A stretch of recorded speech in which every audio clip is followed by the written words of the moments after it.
ಎಲ್ಲರಿಗೂ ನಮಸ್ಕಾರ. ತಮಗೆ ಗೊತ್ತಿರೋ ಹಾಗೆ ಉತ್ತರ ಕರ್ನಾಟಕ ಭಾಗದಲ್ಲಿ ಕಲಬುರಗಿ ಜಿಲ್ಲೆಯಲ್ಲಿ ತಾಪಮಾನ ಬಹಳ ಹೆಚ್ಚಾಗಿದೆ. ಇತ್ತೀಚೆಗೆ ದಿನಗಳಲ್ಲಿ 42 ಡಿಗ್ರಿ ಸೆಲ್ಸಿಯಸ್ಸಿಂದ 45 ಡಿಗ್ರಿ ಸೆಲ್ಸಿಯಸ್ವರೆಗೆ ಬಹಳಷ್ಟು ಕಡೆ ತಾಪಮಾನ ರಿಜಿಸ್ಟರ್ ಆಗಿದೆ. ಹಾಗಾಗಿ ಜನರಲಿ ನಾವು ವಿನಂತಿ ಮಾಡೋಕ್ಕೆ ಇಷ್ಟಪಡ್ತೇನೆ, ಸ್ವಲ್ಪ ಮಧ್ಯಾಹ್ನ ಸಮಯದಲ್ಲಿ 12 ಗಂಟೆಯಿಂದ 4 ಗಂಟೆವರೆಗೆ ಸ್ವಲ್ಪ ಆಚೆ ಓಡಾಡೋದು ಸ್ವಲ್ಪ ಕಡಿಮೆ ಮಾಡಿ, ಮನೆ ಒಳಗಡೆನೇ ಯಾವುದಾದ್ರೂ ಫ್ಯಾನ್ ಅಥವಾ ಒಂದು ಶೇಡ್ ಎನ್ವೈರನ್ಮೆಂಟಲ್ಲಿನೇ ಇರಿ. ಜೊತೆಗೆ ಮಕ್ಕಳಿಗೆ ವಿಶೇಷವಾಗಿ ಎಚ್ಚರಿಕೆ ವಹಿಸಿ. ಅವರು ಬೇಸಿಗೆ ಕಾಲ ನಡೀತಾ ಇದೆ, ಸಮ್ಮರ್ ಹಾಲಿಡೇಸ್ ಎಲ್ಲ ಶಾಲೆಗಳಲ್ಲಿ ನಡೀತಾ ಇದೆ. ಅವರು ಆಚೆ ಜಾಸ್ತಿ ಹೋಗಿ ಈ ಬಿಸಿಲಲ್ಲಿ ಡಿಹೈಡ್ರೇಟ್ ಆಗೋದು, ಹೀಟ್ ಸ್ಟ್ರೋಕ್ ಆಗೋದು ಸಾಧ್ಯತೆ ಇರುತ್ತೆ. ಅವ್ರಿಗೆ ಸ್ವಲ್ಪ ಹೈಡ್ರೇಷನ್ ಮಾಡೋದು ಆಗಲಿ, ಯಾವುದಾದ್ರೂ ರೀತಿ ಜ್ಯೂಸ್, ನೀರು, ಲಸ್ಸಿ, ಮಜ್ಜಿಗೆ ಎಲ್ಲ ಕೊಡಿಸೋ ರೀತಿ ವ್ಯವಸ್ಥೆ ಮಾಡಿ.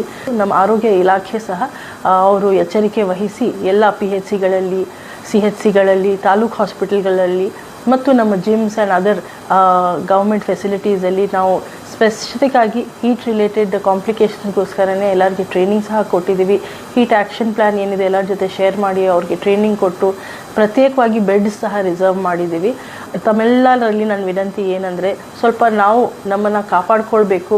ಈ ರೀತಿ ಬೇಸಿಗೆ ಸಮಯದಲ್ಲಿ ಎಸ್ಪೆಷಲಿ ರೈತರು ಬಾಂಧವಗಳಲ್ಲಿ ತಮ್ಮ ಜಾನುವಾರುಗಳಿಗೆ ನೋಡ್ಕೊಳ್ಳಿ. ನಿಮ್ಮ ಪೆಟ್ಸ್ ಇರಬಹುದು, ನಿಮ್ಮ ಮನೆಯದು ಜಾನುವಾರುಗಳು ಇರಬಹುದು, ಅವ್ರಿಗೆ ಸಮಯದಲ್ಲಿ ನೀರು ಕೊಡಿಸೋದು ಆಗಲಿ, ಹಕ್ಕಿಗಳಿಗೆ ಆಚೆ ಒಂದು ವಿಂಡೋ ಹತ್ರ ನೀರಿಡಿಸೋದು ಆಗಲಿ, ಇದೆಲ್ಲ ಮಾಡ್ತೀವಿ ಅಂದರೆ ಜನರು ಮಾತ್ರ ಅಲ್ಲದೆ ಜಾನುವಾರುಗಳು ಸುರಕ್ಷಿತ ಆಗಿರಬಹುದು ಈ ಒಂದು ಬೇಸಿಗೆ ಕಾಲದಲ್ಲಿ.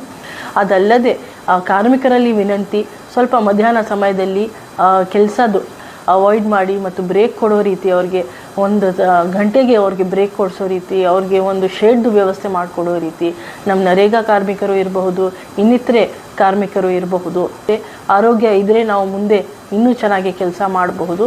So it is my appeal to each and every citizen of Kalaburagi to please take care of their health. The government mechanism is equipped. Taluk ಮಟ್ಟದಲ್ಲಿ ಇರಬಹುದು, ಹೆಲ್ತ್ ಡಿಪಾರ್ಟ್ಮೆಂಟ್ ಇರಬಹುದು, ಪ್ರತಿಯೊಬ್ಬರು ನಾವು ಸಜ್ಜಾಗಿದ್ದೀವಿ ತಮ್ಮೆಲ್ಲರಿಗೆ ಸಹಾಯ ಮಾಡೋಕ್ಕೆ. ತಾವು ನಿಮ್ಮನ್ನು ಕಾಪಾಡ್ಕೋಬೇಕು. ಲೈಟ್ ಕಲರ್ ಬಟ್ಟೆ ಹಾಕೋದು, ಕಾಟನ್ ಬಟ್ಟೆ ಹಾಕೋದು, ಅನಾವಶ್ಯಕವಾಗಿ ಓಡಾಡೋದು ಸ್ವಲ್ಪ ಕಡಿಮೆ ಮಾಡಬೇಕು. ಬೆಳಗಿನ ಅಥವಾ ಸಂಜೆ ಸಮಯದಲ್ಲಿನೇ ಎಲ್ಲ ಕೆಲಸಗಳು ಮಾಡ್ಕೊಳ್ಳೋ ರೀತಿ ಸ್ವಲ್ಪ ತಾವು ಈ ಒಂದು ಬೇಸಿಗೆ ಕಾಲದಲ್ಲಿ ಎಚ್ಚರಿಕೆ ವಹಿಸಬೇಕು ಅಂತ ನನ್ನ ಕಡೆಯಿಂದ ವಿನಂತಿ. Thank you.